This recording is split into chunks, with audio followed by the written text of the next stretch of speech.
Hello dear student, good afternoon to all of you. I am A.K. Bhargav, Sardar Patel PG college Bada Gaon Jalalpur Ambedkar Nagar, department physics.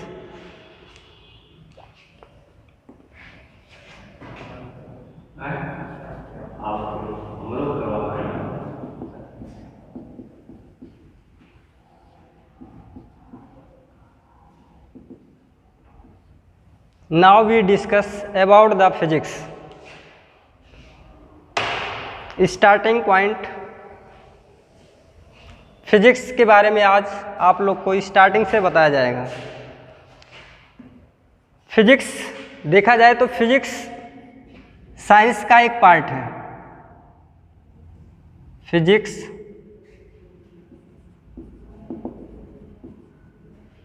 Science का एक part है physics.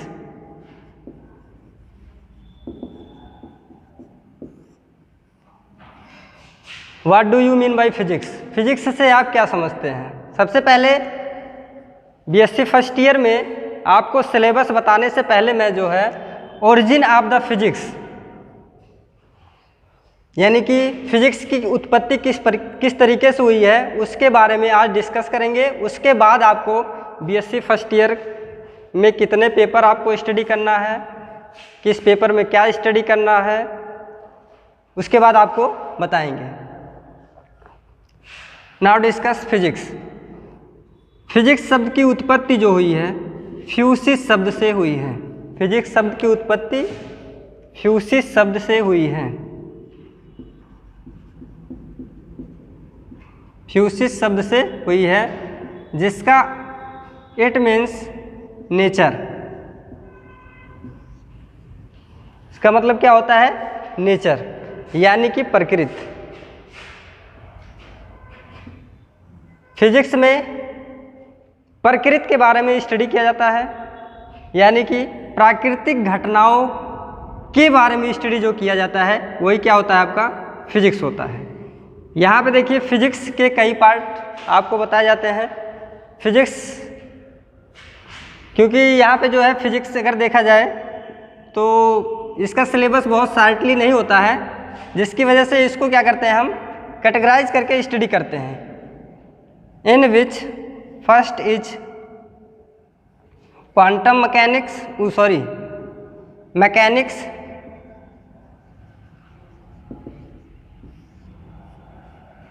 First is mechanics, second quantum mechanics,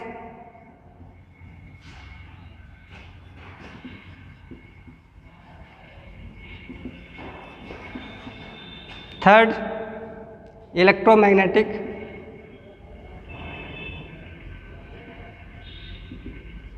wave.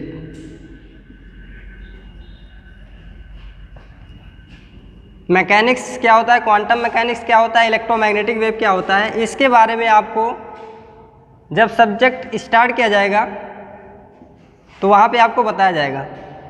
तो यहाँ पे देखिए starting से हम देखते हैं फिजिक्स।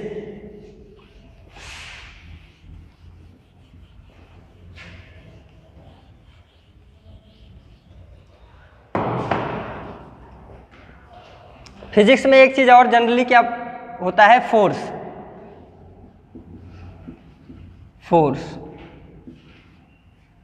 यानी कि फोर्स क्या होता है, फोर्स किसे कहते हैं, डिफिनीशन ऑफ द फोर्स।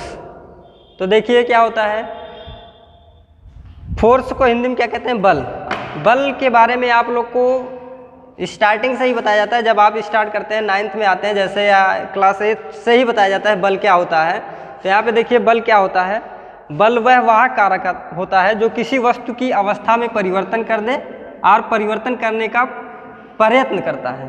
बल वह कारक है जो किसी वस्तु की अवस्था में परिवर्तन कर दे या परिवर्तन करने का प्रयास करता है।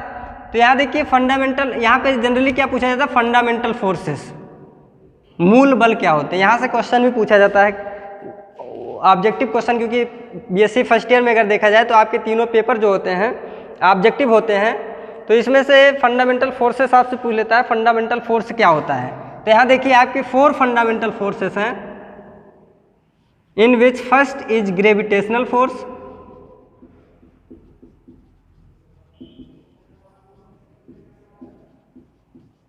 First is gravitational force, second is electromagnetic force,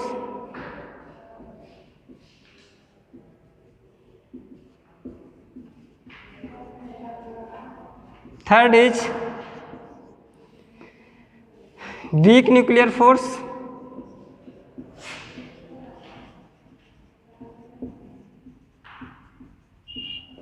four and last strong nuclear force.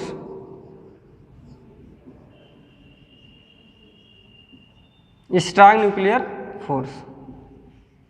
तो यहाँ देखिए चार ही आपके मूल बल हैं, फंडामेंटल फोर्सेस हैं, जिसमें पहला आपका है ग्रेविटेशनल फोर्स, इसको हम हिंदी में कहते हैं गुरुत्वाकर्षण बल। गुरुत्वाकर्षण बल, गुरुत्वाकर्षण के बारे में आपको 9th में बताया गया है, इंटर में बताया गया है, फिर बीएससी में भी आपको बताया जाएगा।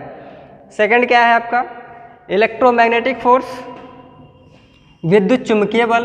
विद्युत चुंबकीय बल क्या होता है, इसके बारे में भी आपको बीएससी प्रीवियस फर्स्ट ईयर में जो है बताया जाएगा कि इलेक्ट्रोमैग्नेटिक फोर्स क्या होते हैं, इलेक्ट्रोमैग्नेटिक फोर्स के टाइप्स क्या होते हैं। तो यहाँ और थर्ड क्या है week nuclear force. Week nuclear force क्या होता है, ये भी आपको बीएससी ओवरऑल अगर देखा जाए थर्ड ईयर तक इसको भी आप स्टडी कर लेंगे, week nuclear force and strong nuclear force. प्रबल, यहाँ पे देखिए दुर्लभ नाभिकीय बल क्या होता, दुर्बल नाभिकीय बल क्या होता है और प्रबल नाभिकीय बल क्या होता है, इसके बारे में ओरल कभी आप जानते होंगे। और यहाँ पे आप देख भी लीजिए क्या होता है gravitational force, electromagnetic force, week nuclear force और स्ट्रॉन्ग न्यूक्लियर फोर्स। अब इसके बारे में जो है स्टडी आपको बाद में मतलब किया जाएगा, इसके बारे में बाद में बताया जाएगा। तो पहले आपको जो है हम सिलेबस के बारे में बता देते हैं। बीएससी फर्स्ट ईयर में कितने पेपर आपको स्टडी करना है और क्या क्या स्टडी करना है, तो इसका जो है स्क्रीनशॉट ले लीजिए फोर्स का।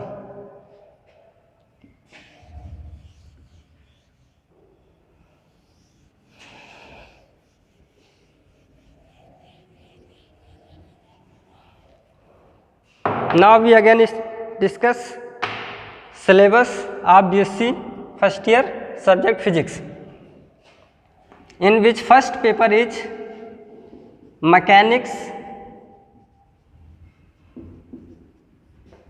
and wave motion,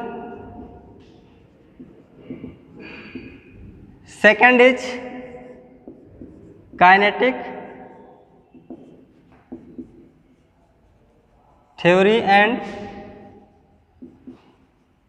thermodynamics,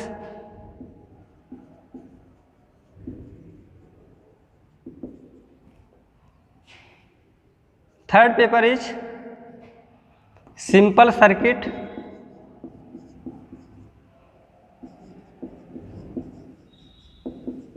and fundamental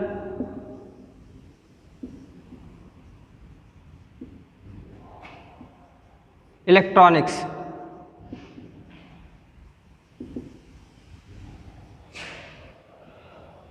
BSc first year में आपको 3 पेपर पढ़ने हैं, जिसमें से पहला आपका है मैकेनिक्स एंड वेव मोशन, यांत्रिकी और तरंग गति क्या होता है, यांत्रिकी और तरंग गति के बारे में आपको स्टडी किया जाए मतलब बताया जाएगा। और सेकंड क्या है kinetic theory and thermodynamics. Kinetic theory का मतलब क्या होता है, काइनेटिक थ्योरी एंड थर्मोडायनेमिक्स, यानी कि थर्मोडायनेमिक्स में किस तरीके से पार्टिकल मोशन करते हैं उसके बारे में आपको स्टडी किया जाएगा। और simple circuit and fundamental electronics. Simple circuit fundamental electronics में क्या, जैसे आपको 12th में बताया गया होगा इलेक्ट्रॉनिक्स के बारे में, तो यहाँ पे उसी तरीके से आपको इलेक्ट्रॉनिक्स के बारे में उसके सिंपल सर्किट बताए जाएंगे कि सिंपल सर्किट में आपको क्या क्या स्टडी करना है। यहाँ फंडामेंटल इलेक्ट्रॉनिक्स, ये चीज़ें जो है इलेक्ट्रॉनिक्स का पार्ट तो आपको थर्ड ईयर तक पढ़ना पड़ेगा, और इसमें जो है स्पेशलाइजेशन भी होता है, इससे आप एमएससी भी कर सकते हैं मतलब कर सकते हैं, जिसमें से आपके तीनों पेपर अगर देखा जाए तो ये जो होता है मैक्सिमम मार्क जो होता है वो 50 नंबर का होता है। ये भी क्या होता है मैक्सिमम मार्क 50, ये भी मैक्सिमम मार्क 50। ओवरऑल तीनों पेपर अगर देखा जाए तो 150। और इसमें आपको आपका प्रैक्टिकल भी रहता है, क्योंकि सब्जेक्ट जो है फिजिक्स है, फिजिक्स जो आपका प्रैक्टिकली सब्जेक्ट है, जिसकी वजह से आप यहाँ पे आपके 2 प्रैक्टिकल भी होंगे वो भी क्या होगा, टोटल अगर देखा जाए रिकॉर्ड फाइल और वाइवा ले करके 50 नंबर का आपका प्रैक्टिकल भी होता है। Then overall 200 mark, maximum mark 200 in subject physics. Physics में जो है 200 नंबर का आपका पूरा पेपर होता है, और ये जो होता है पेपर वो ऑब्जेक्टिव होता है। बीएससी फर्स्ट ईयर में जो है आपका, चाहे आप फिजिक्स देख लीजिए, केमिस्ट्री देख लीजिए, मैथ, सभी क्या होंगे आपके ऑब्जेक्टिव होंगे। जिसमें से हम आपको ये भी बताना चाहते हैं, अगर आप मैकेनिक्स एंड वेव मोशन, ये तो मेरे द्वारा पढ़ाया जाएगा AK भार्गव, और यहाँ पे काइनेटिक थ्योरी एंड थर्मोडायनेमिक्स आपको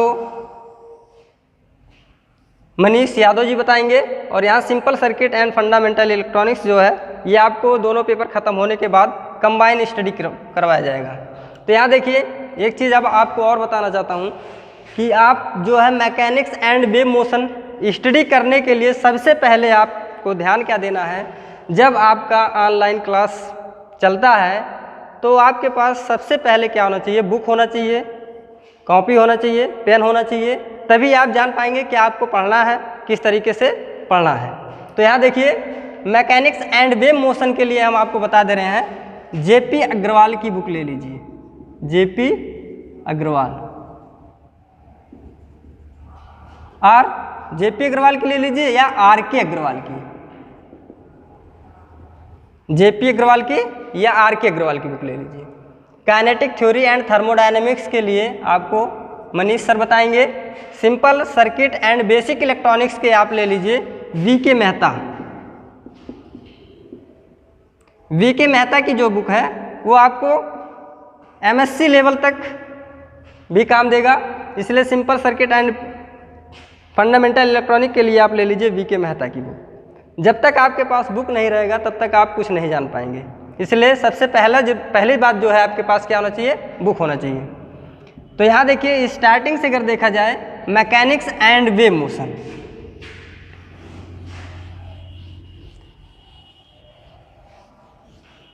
मैकेनिक्स एंड वेव मोशन की अगर बात कही जाए फर्स्ट पेपर, तो इसमें आपको जो है टोटल 4 यूनिट स्टडी करना है। मैकेनिक्स एंड वेव मोशन में कितने यूनिट हैं आपके, 4 यूनिट है, जिसमें से फर्स्ट यूनिट है आपका conservative force, conservative energy and momentum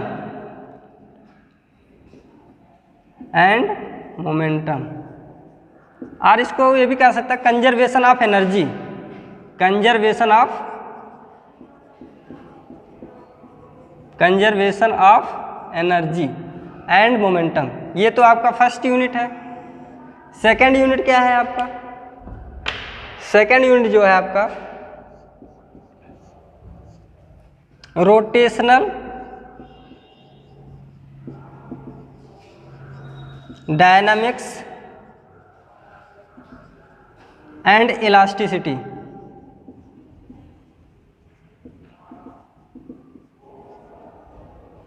third unit, second क्या है, rotational dynamics and elasticity.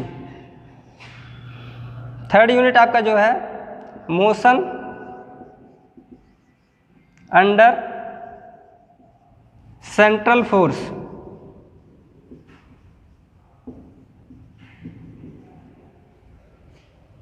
Fourth unit क्या है, फोर्थ यूनिट आपका simple harmonic motion, simple harmonic motion